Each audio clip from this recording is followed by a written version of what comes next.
ilang tao lang dapat? Dapat dalawa. Ilang kayo lahat dyan? 33. Paggabi dito, hilera. Nahihirapan ako kumina kasi bumabara yung dugo dito sa akin, lalamunan. Mainit, siksikan at magkakasama ang mga may sakit tulad ng tuberculosis. Ito ang sitwasyong inabutan ng Reporter's Notebook sa Tacloban City Jail. 120 detainee lamang ang kapasidad ng detention center. Pero sa ngayon, naglalaman ito na mahigit 600 katao.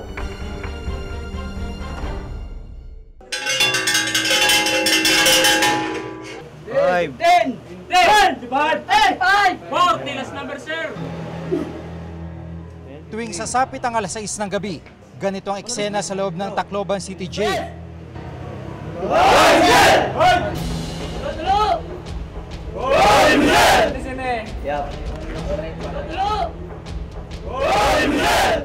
Mistulang sardinas at nagsisiksika ng daang-daang detainee para sa kanilang head count. Hindi nalalayo ang kondisyon nila sa pagpasok sa mga selda. Isa sa mga detainee si Reynaldo Pacantara, 34 na taong gulang. Ilan mo kayong andito sa selda? 40 po. Ano kayo nagkasya dito? Paggabi dito, hilera. Minsan, yung iba dito sa gitna, kami naman doon. Iba dito, nakaganon. Tapos yung ganon. Saka parang sardinas. Ganon na nga.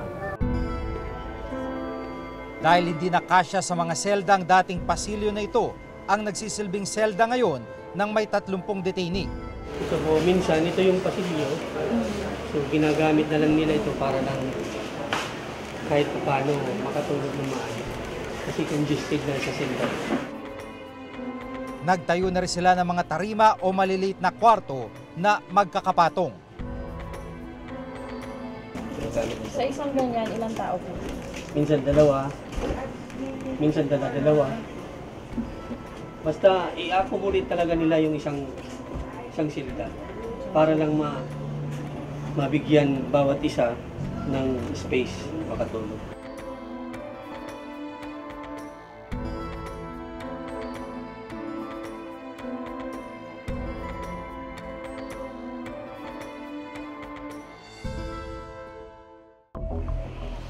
Sa 24 na selda na may sukat na umaabot ng 570 square meters, 121 na bilanggulang ang dapat nakapiit dito.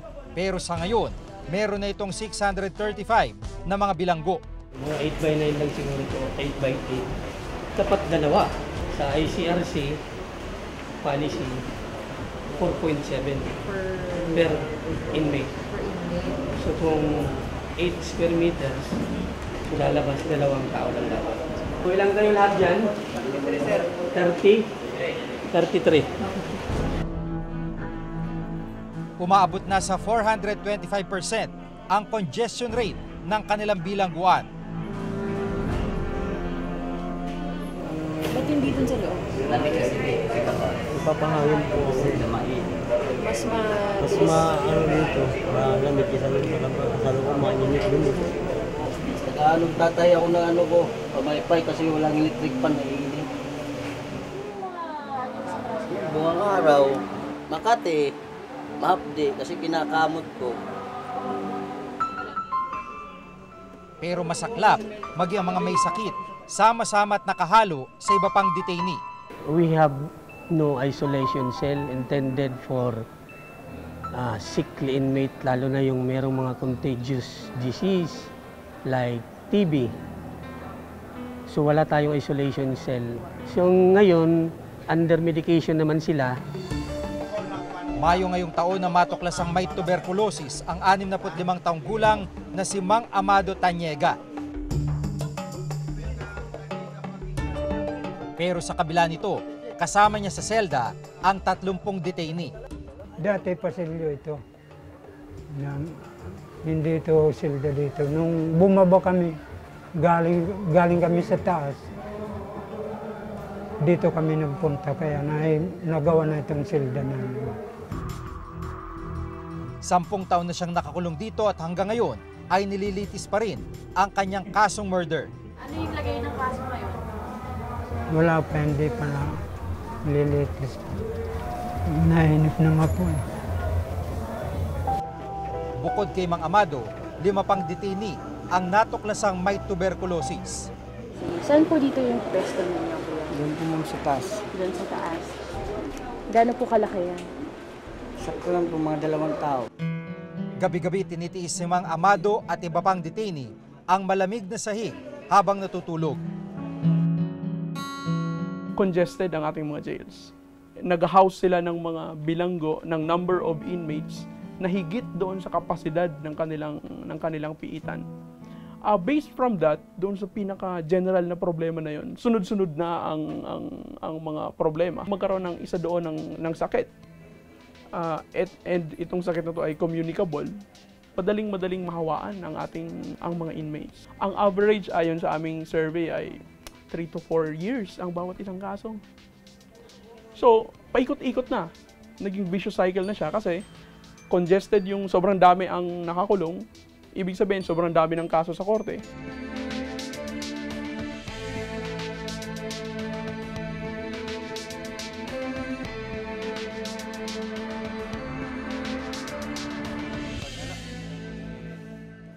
Kinabukasan, agad namang pumila si Amado para makakuha ng gamot. Dahil hindi pa lubusang naisasaayos ang kanilang klinika na nasalanta ng bagyong Yolanda nung nakarang taon, dito sila sa open ground ginagamot. So far, yung interior yung natira, yung exterior hindi naman na sa Yolanda. Yung mga cabinets lang namin, yung mga steel cabinets, yung mga lalagyan ng record, yun lang. Nagagamit niyo pa ba ito? Hindi pa. Sa ngayon, hindi pa. Sana may magamit na namin yung clinic. Kailangan pang ayusin. Kailangan pa ayusin. Yung loob na lang, yung labas, okay naman yung labas yung interior.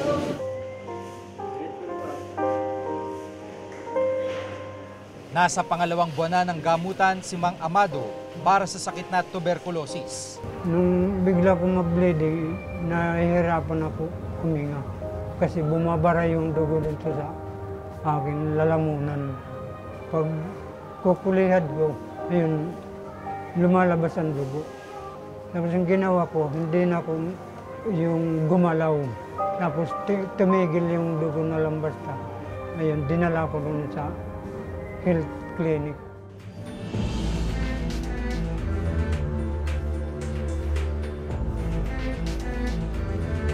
May may strep injection kasi category 2 na yung TB, yung category niya sa TB, category 2 na.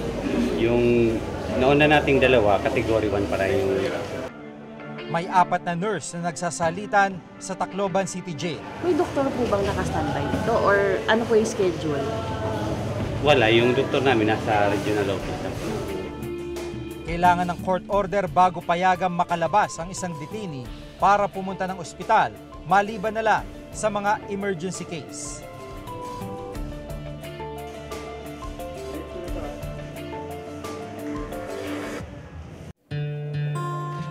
Pang ilang tao po yung niluluto ninyo ngayon? 400 na. Dala na panhapunan ito, ma'am. Dalawang kain. Sa patuloy naming pag-ikot sa City Jail, nalaman din naming walang dumadaloy na tubig sa mga banyo sa loob ng mga selda. Dito, isang hose ang pinaghahatian nila. Doon sa may basketball court, kagabi pa niyan, pinipila. Tapos kanina umaga? Pagka umaga, dinadala namin dito sa silda.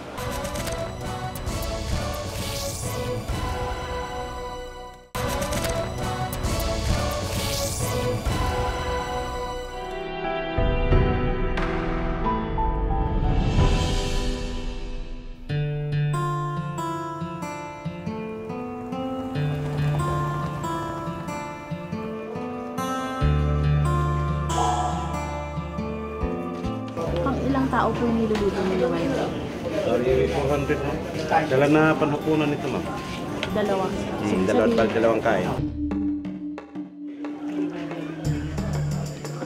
Pagkatapos itong maluto, isang ranchero o ang kinatawan mula sa bawat selda ang kukuha ng pagkain.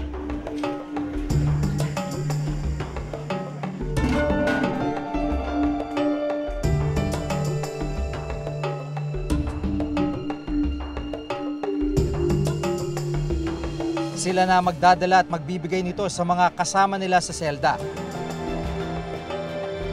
Maging ang supply ng pagkain may mga pagkakataong hindi na rin daw sapat dahil sa papalaking populasyon ng piitan. Kung tutuusin, kulang po yan. So anyway, yung NHQ namin, BGM NHQ, hindi naman po siguro sila nagkukulang. Talagang they are lobbying na mapataas po yung subsistence allowance ng prisoners. Prices now, prevailing prices, mahirap.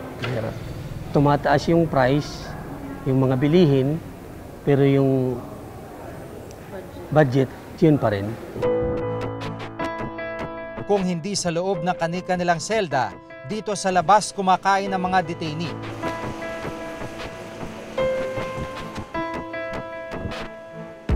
Gumawa na lang sila ng iilang mesa at upuan sa tabi ng mga selda. Dito na kumakain, nagluluto at naglalaba ang mga preso. Ang iba, dito na rin iniistima ang kanilang mga dalaw.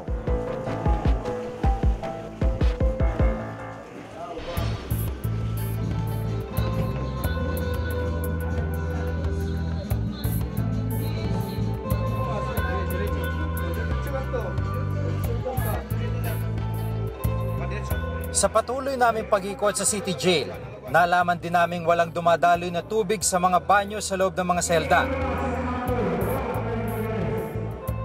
Pila-pila mga lalagyan ng tubig sa isang bahagi ng compound ng City Jail. Dito, isang hose ang pinaghahatian nila.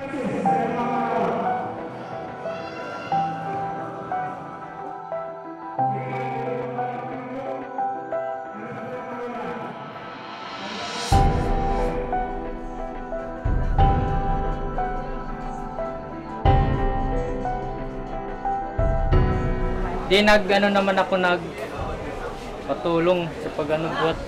Dun sa may basketball court, kagabi pa niyan, pinipila. Tapos kanina umaga. Pagka umaga, dinadala namin dito sa silda. Yung inigib nilang tubig is galing doon sa source mismo. Hindi yan makasupply talaga lahat. Bawat silda may kanya-kanyang jug, pinupuno yan ng tubig. Opo, pila-pila na. Hindi nag-iisang Tacloban City Jail sa mga siksikang kulungan. Sa tala ng BJMP, 314 sa 415 na kulungan sa buong bansa may tuturing na congested o sobra-sobra ang nakakulong.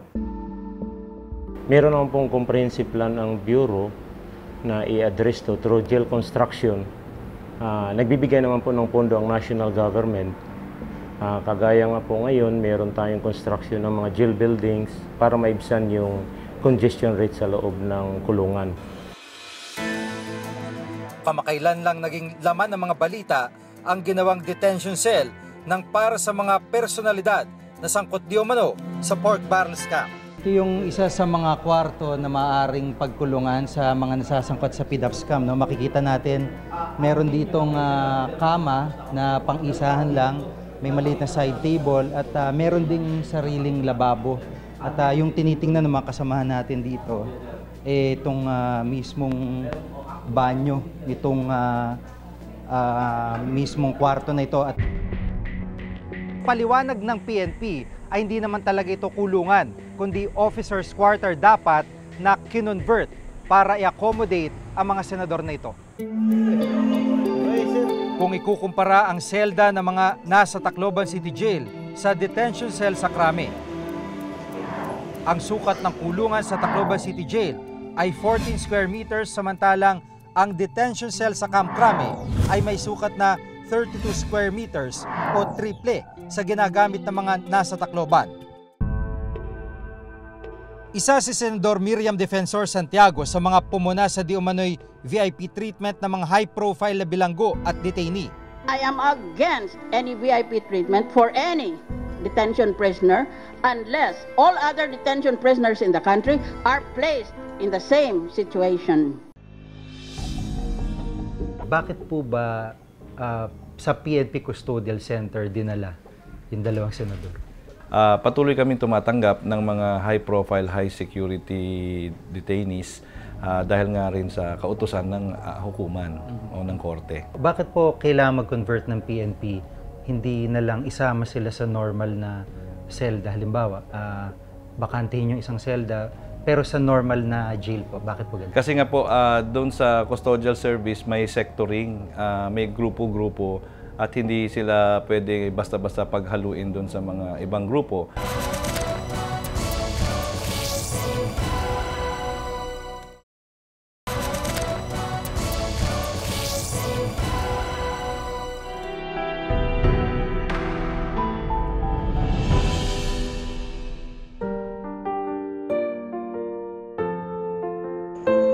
Kung tutuusin, nililitis pa ang kaso ng mga nasa loob ng Tacloban City Jail.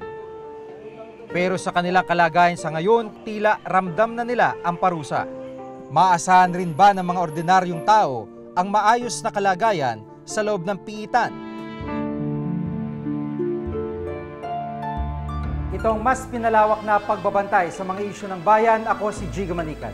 Hanggang sa susunod na Huwebes, ako po si Maki Pulido at ito ang nakatala sa aming Reporter's Notebook.